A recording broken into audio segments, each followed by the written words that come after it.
All right, we're back and we're gonna keep doing this, I guess. So I was having a conversation with Vlad Skrypnyk, by the way. I'm Hello. Andrei Gliga, in case you forgot. So I was having a random conversation with Vlad about Scrum Masters, about where this role is kind of going. And I just started browsing the internet and started looking at stuff, at articles, blog posts, whatever I could find. And I guess let's go through that and let's see how we can predict how well we can predict the Scrum Master role, perhaps Scrum Master needs for 2024, and maybe we can even try to give out our own personal suggestions of what you can do if you're in a situation where you're either looking for a job or you're at a job and you don't want to be redundant. Hmm. So Our, I our own guess let's our own dive hot in. takes. Yeah. So beginning of 2023, there was news about massive layoffs at Capital One, and I think there were 1,100, yeah, agile positions. Not necessarily agile coaches or just scrum masters. It just says agile positions. And then throughout the whole year, from what I understood, there were a few more companies where there were layoffs in this area. And I've recently stumbled across this, well, scrum.org forum where I saw another person. I'm guessing they're anonymous. And they said that basically there's another large bank that's looking to get rid of all the Scrum Master roles and all the Agile coach roles, which is around 1,000 again. So looking at the whole view, like what's been happening over the past year, I would say first idea is like if you're reading all of this and if you've been mostly watching uh, this area and reading blogs and reading news about this, you would be scared. I think, I mean, I'm scared. I'm not. That's kind of, I guess that's the difference of opinion, and I kind of want Yeah. to respond to it. But yeah, please carry on. So yeah, this is actually where we want to have this conversation with Vlad to kind of see if we can deconstruct this and see if maybe we can help out, at least ease your mind as to why we think this is happening and what we can do different. So let's switch over to Vlad and let's see, like, what's your opinion on this, Vlad? How do you see this So unfolding? this is like I'm the type of person that I almost like read a lot of news, listen to a lot of things. So I look not just at the IT industry and the agile industry, but it's almost trying to get a more holistic kind of understanding of everything. We are living through one of the most significant changes in our society, both technologically and kind of socially, that I think since the Industrial Revolution. Like we don't know the full scope of the changes yet because it's just ahead of us, but it's starting to ramp up. And all of these are the results of both experiments.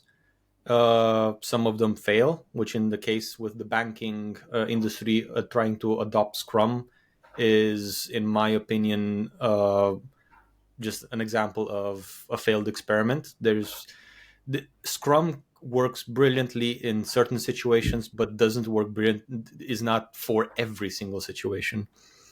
And I worked in a bank for a as a business analyst for a very short time. Um, it's covered in so much regulation and it's so stiff in the terms of how they're allowed to do business and how they have to develop everything that they are developing, that agile in general I don't think works.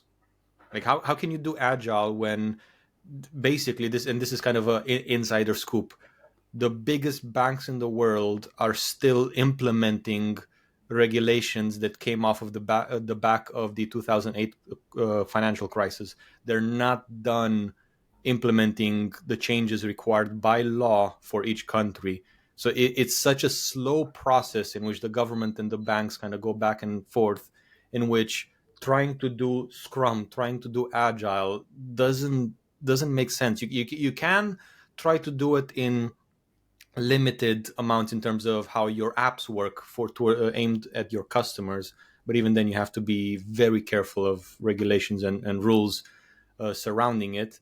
But it's just a case of Scrum became a little bit too popular, and everybody tried implementing it even when it wasn't required or it didn't fit. And I think that's, I guess, my biggest um, biggest reason why I'm not worried in terms of people experiments fail. That's not the end. You just get back up, kind of brush the dust off your shoulders, and carry on. So this is just of applying the wrong tool to the wrong circumstance. Okay, so I get that. And to some extent, I agree with the fact that Scrum was forced on a lot of places and a lot of companies that should perhaps look at the basics first. However, like as a result of all the layoffs and of everything is happening and the dynamic of how this role is being viewed, right now you have a market where the competition is much more fierce. So right now you have a lot of Mhm. scrum masters and agile coaches without a job, and they're all competing.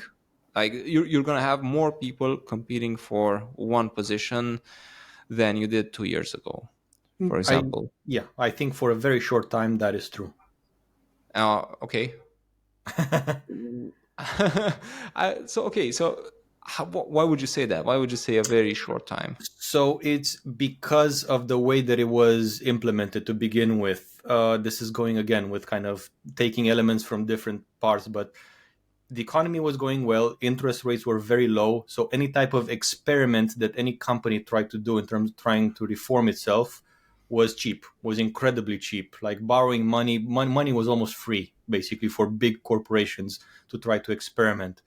And Agile was, and especially Scrum, was this new hot thing that came out that everybody wanted to try it out, and that encouraged a lot of not outright frauds, but really, really bad Scrum Masters that came out of everywhere.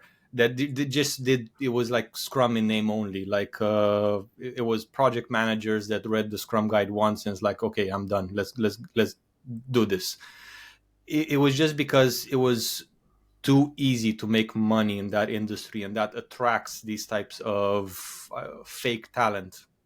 And right now what's happening is it's more expensive to borrow money to try new things for any corporation. They're a lot more conservative with how they spend money. It So all of this consolidates, and the result of this is everybody that's been doing Scrum because it's easy way to make money is going to give up really quickly. Yeah, they're applying for jobs, they're going to give up, they're going to move on to project management or whatever other quick position that can make money is.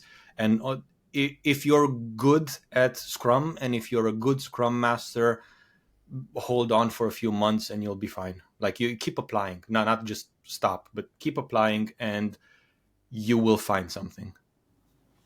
All right, that's hopeful. So yeah, I think I do agree with the fact that if you're good, you shouldn't have too many issues like whenever you apply, because like you mentioned, we have people. I've interviewed people that haven't read the Scrum Guide and they wanted to apply for a Scrum Master position. So I mean, I'm not. what I'm saying is that it was a role where people had the idea that you would just become a scrum master and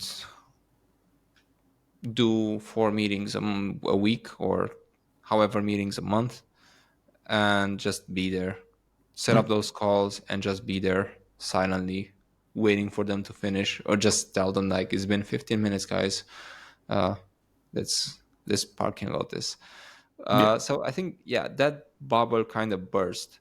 But at the same time, I'm not super hopeful right now with the situation, because there are, and I'm kind of following the forums as well. And what people are saying is, yeah, even if they're good, it's super hard to find a job, because people Yeah. do not want to invest in a scrum master because they're not really seeing the value. Like, I think that's one chunk that we need to discuss. Like, how can you bring value as a scrum master to your company?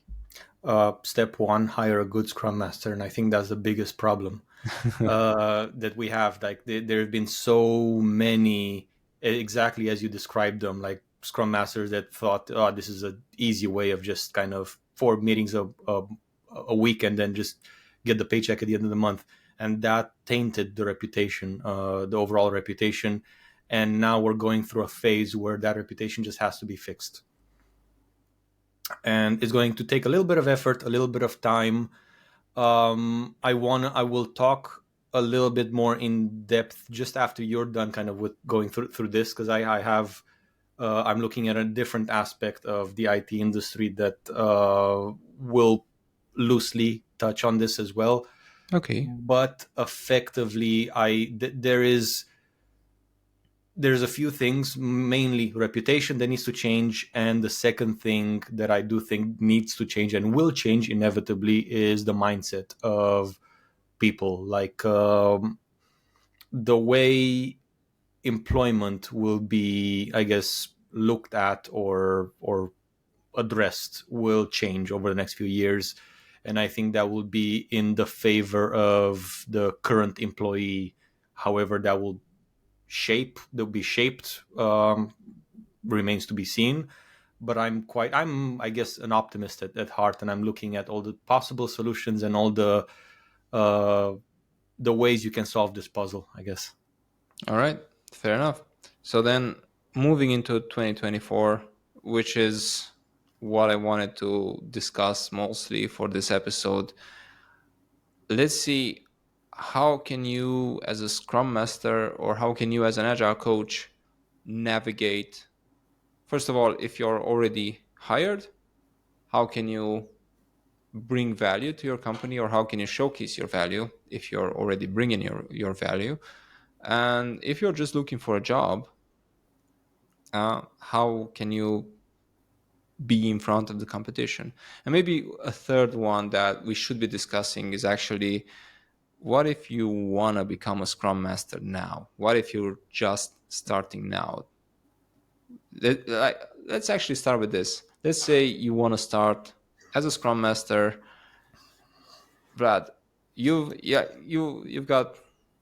just made the switch last year, was it? Yeah, about a year and a half ago, 2 years ago now. Okay, 2 years ago now. Okay, so what advice would you give to someone who wants to start today or this year? Um, Gonna be interesting. Yes, I did kind of get into IT almost at the tail end of when it was. I don't even know if it was easy, but it was a lot easier than it probably is this year. Uh, Even then, I had some challenges. What I would say for anybody that wants to get into Scrum and be a Scrum Master this year is probably start with a different role within the team. Learn either, as you suggested to me 2 years ago, QA. In my case, it was BA. But learn how the team works and then transition to the Scrum Master position. I don't think it will be possible to come from the outside as a Scrum Master with no other experience in any other role. So I think that be gaining that skill set that you have to, almost like as a foundation on which you build the Scrum, basically, yeah, Scrum skills and Scrum knowledge on top of. I think that is also, maybe don't exclusively look at Scrum. Look at all agile methodologies. Scrum Masters are quite a, I think, deceiving name, in which you're not just doing Scrum. You're basically the most useful thing out of the Scrum guide are the principles that you have to follow. Everything else is this guide, the suggestion almost, because you will never find two companies that are alike, and you need to make sure that you fit the company's needs, not what the Bible says. The Scrum Bible. So it's, I would say, is be agile in a way. Although I know that's a can be a frustrating answer. Start No, with like, something else, I actually basically. want to use a metaphor here, so I'm gonna Yeah. I'm gonna be rude and interrupt you. So, Yeah. if Go you on. want to be an expert, if you want to be a chef, and you know how to cook just one dish, you need to learn how to cook a few more things. So I think it's the same thing. Like, Scrum is known worldwide and is being used, and to some extent it works if you know how to use it, and if you focus on value, then it works. If you focus just on the rules, it won't work long term. Like, you need to perhaps focus on the rules first so that you know them, like the whole shuhari, where you learn it and then you master it, and then you kind of end up becoming it and kind of changing the rules as per the company's needs. But yeah, you need to be well versed into this whole agile structure and this whole mindset and mentality. All right. Well, So I think that's a sound advice. yeah. That's a good advice overall. I don't really have anything to add. Like, if you want to start, don't try to start as a scrum master. I think that's the main thing. But IT is always a domain where there's going to be a lot of need to Yeah. move into The this tech. most underrated aspect of the IT industry to this day, I think, is creativity. People don't realize how much creativity plays a role, and it's almost have fun, kind of try different things, try experimenting. Start as a developer, start as a QA, find something that you like, that you build your Scrum skills on top of, because it will give you invaluable insight once you have to actually help out a team. All right. What if you are right now a scrum master, you've got experience? Let's say, Vlad, you've been laid off today. I'm sorry. What would you do starting this weekend? What would you do starting Monday? How would you go about so that people notice you? One aspect is definitely, depending on how you look at it, fortunately, unfortunately, but it's just a fact. It's not neither positive nor negative, but social media engagement, especially on LinkedIn, can give you a huge leg up. Um, Meditate on your own experience. Prepare, basically, the interviews will inevitably come across the questions of, tough scenarios, difficult situations, how you dealt with them. And the important thing to remember in any position, even if you're not changing the job in the position that you are, is always try to get yourself aligned with the business interests as well. Just understand them, and don't destructively try to impose Scrum onto a business just because that's what the Bible says. So it's I guess is be open minded, be engage with as many people as possible, be active, be seen, is kind of the best thing that you have to do. But also be curious, and don't be afraid to disagree. Like when you do LinkedIn engagement and posts, don't be afraid to say, to find big posts and start to debate, start to disagreement, start kind of a conversation, learn, find aspects, specific aspects that you might feel passionate about, and find kind of projects, maybe even uh, kind of not directly being employed somewhere, but find different IT projects that you can help out with a little bit of agile consultancy for free for a team. Then there are loads of independent indie, I guess, developers, indie software and projects for small people. Kind of try engaging with them both in whatever role you started from, QA, dev, whatever, but also bring that Scrum and Agile experience and mindset to it. That can help a lot, and that can give you more experience and stack up your CV and stack up your the projects that you've worked on. All right, sound advice. I like it, but I'm still not satisfied. I gotta be Fair. honest. Okay. So, like, let's say I'm interviewing you. Talk to me, like, what skill sets would you need? Like, how can you stand out? Okay, so you've done the whole social media stuff, and you've you're open-minded, and you're doing research, and you've kind of you're covering the general be open, be water. But how do you? I don't know. How can you impress an interviewer when you know there's perhaps 100 more people at the same job kind of applying for that, and how do you stand out in that case? Because like just being open-minded doesn't really help at that point. Well, yeah, fair enough. What helped me get kind of, and I changed jobs middle of last year, where it wasn't the best, I guess, environment for Scrum. It was starting to kind of slowly go downhill in terms of the amount of jobs out there. But diversified knowledge, I would say, kind of talk about it. It was a situation where they gave me a hypothetical scenario, and I kind of identified the tool set that could be useful in addressing that. The specific methodology or the specific uh, what's the word here that I'm trying to use?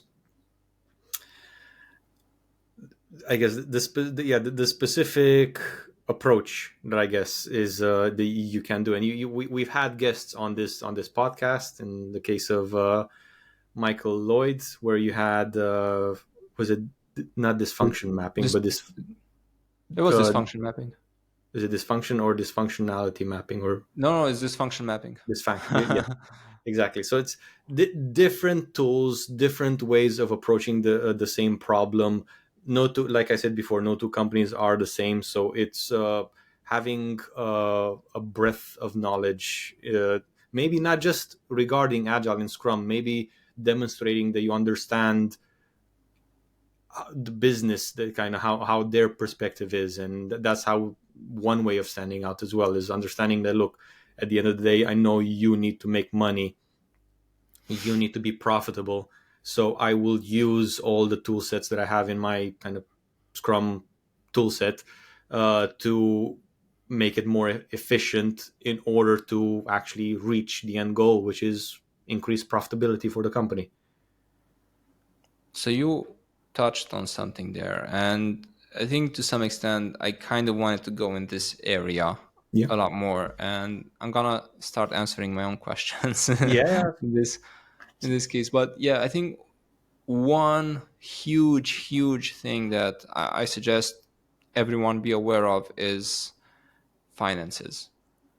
Like what the finance looks to someone who will pay money to have a team, and like how can you bring value. Like let's say you're spending, I don't know, let's say 100K per month on a team, which isn't far-fetched.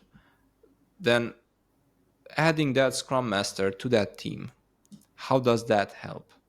And that's what you need to figure out based on what you know as a scrum master, as a developer, as a tester, as like whatever knowledge you have.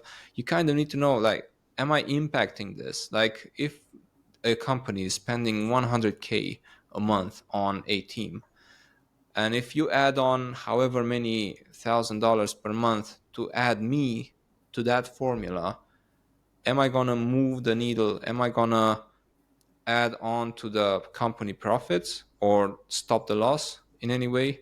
And how can I do that? So that opens up a completely new viewpoint and a completely new world where you kind of need to understand, okay, what does the company do? You need to get closer to the product, you need to get closer to the users, which is super important. You need to understand what value actually means, because you can easily do the whole the whole shebang, the whole ceremonies where you can say, oh, we're doing 15 minutes of daily stand up, which is good, which is great, and we finished all of the items in the sprint. Again, awesome. Have you made any profit this sprint?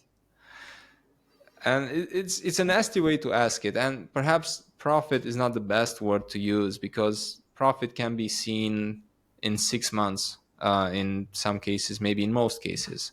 But have you delivered any value Yeah. that Have, inevitably will lead to profit? have you So I retained think, clients? Have you engaged with clients? Increased the number of clients, etc. There's different metrics too. yeah, and those metrics you actually need to make sure you help the team figure out if they Yeah. haven't. Or if they have, you need to make sure the team understands how they can help the clients, how they can help the users, and basically make sure that they're doing the right things at the right time. So that's a really important thing. And I think that's one of the main things and the main aspects, like how you can stand out as a scrum master. Because obviously, like as Vlad mentioned, if there were more money, it's a lot easier to experiment. If you Yeah. don't really have that money to experiment, then you want to go for a sure thing. And for a Tried and scrum tested. master or for an agile coach who has been through stuff, who knows how to do various things, various frameworks, various methods, various, I don't know, various tools that they can use, it's a lot easier to join a team and bring out the best in them and bring out the value. So you shouldn't limit yourself to, I'm doing the Scrum events, and yeah, I know how to do them properly, and I've read the book. So yeah, that's one big factor. I guess the and I did this without kind of realizing, but I always had this since the beginning, since I wanted to become a Scrum Master, that my vision was okay. I just want to help as many teams as possible become productive and effectively financially feasible for the company. Because my end goal is eventually start my own company and have my own company, and I want this is a great way to gain that experience of jumping from almost like from team to team, getting them from a dysfunctional or semi dysfunctional state into a profitable state, moving on to the next team, doing the same thing, doing this a bunch of times. You're basically ready to or in a better position to understand how then you can use that to start your own company. If you think of it from that perspective, you will inevitably start looking at, okay, what was this company doing right? Was this company doing wrong? Where's the profitability? Where's the money loss happening the most? What areas can you go without? You can be a lot Okay, more prudent. I actually have a question, Yeah. and I want you to think about this. So let's say you have a company now. It's an IT company. Yeah. Would you right now, would you hire you as a scrum master?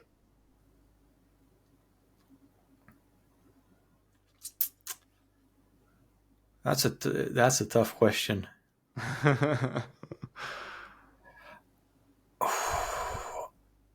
I don't know if I would call it a scrum master as the position, or not in the.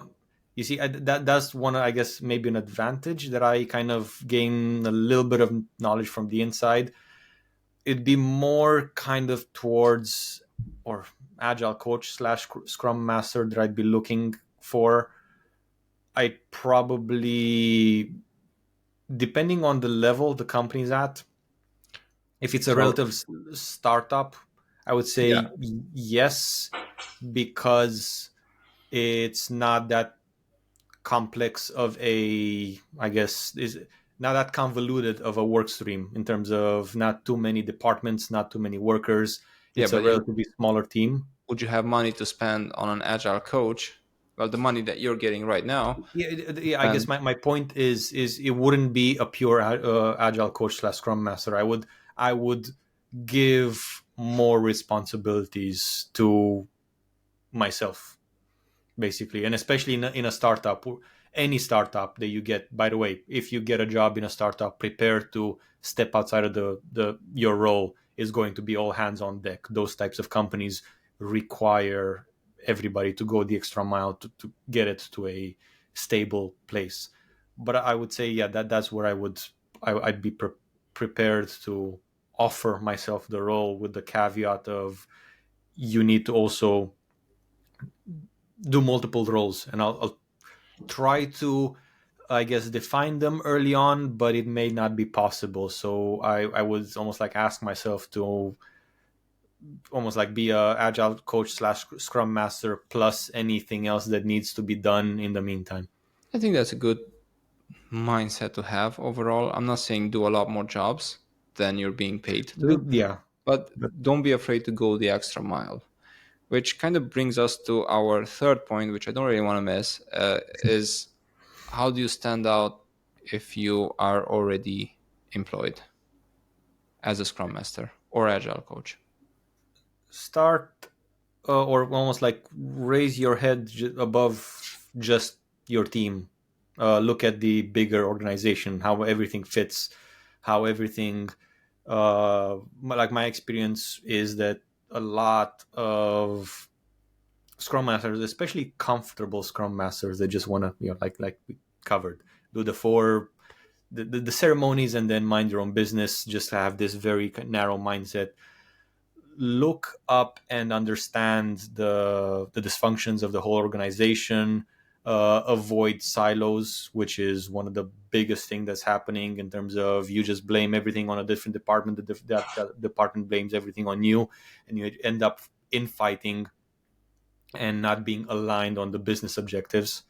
So it's almost, if you go the extra mile and sort out not just your own team, but maybe even pull on a few threads in the organization itself and sort out a few dysfunctions that way, it'll not only help your team by reducing the amount of stress and making them more efficient because they would be working in a more efficient environment, but they would also help the business out, make you a more viable or a more, I guess, valuable uh, employee in that case, but and give you that quintessential business experience at the end of understanding kind of what works and what doesn't. Fair. Yeah, I think also what we mentioned earlier is still valid.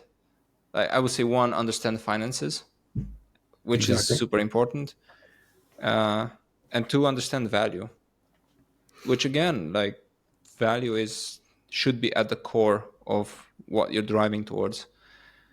So maybe one other suggestion is be more involved in product, which is a weird one, but be Yeah. more involved in product management per se. So don't be afraid to read more books. Don't be afraid to kind of explore the area of what you're building. And maybe it doesn't hurt to have skin in the game. So it doesn't hurt to be involved in what the team is doing. Don't try to be on the sidelines so that you're being objective, if that makes sense. Yeah, absolutely. All right. I think I'm just hoping that at the end of this episode, whoever followed us till the end, I hope that you got something out of it. If you haven't, we're gonna keep rambling in different episodes. So I guess leave us a sub.